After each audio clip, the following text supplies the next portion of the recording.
সাকিব আল হাসান তার ক্যারিয়ারের শেষ টেস্টটা দেশে খেলতে পারবেন, আশাবাদী ক্রীড়া উপদেষ্টা আসিফ মাহমুদ সজীব ভুঁইয়া।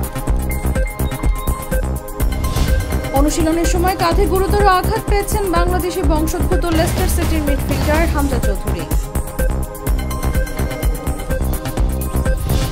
10 বছর পর টি-20 বিশ্বকাপে জয় তুলে নেওয়ার পর আবেগ আপ্লুত হয়ে পড়েন বাংলাদেশ অধিনায়ক নিগার সুলতানা জ্যোতি।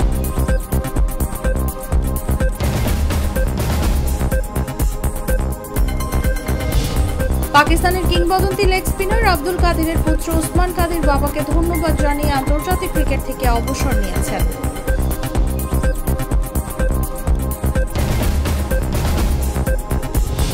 দক্ষিণ আফ্রিকা ক্রিকেট বোর্ডের কেন্দ্রীয় চুক্তি প্রত্যাখ্যান করলেন স্পিনার তাবরেজ শামসি।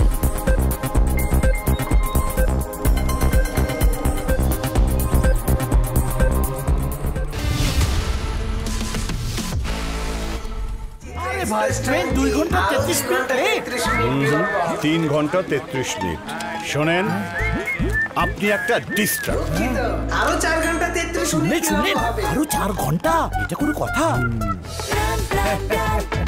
সময়টা দৌড়াবে। প্রাণ ডাল মুঠোই মুঠোই সময় পার।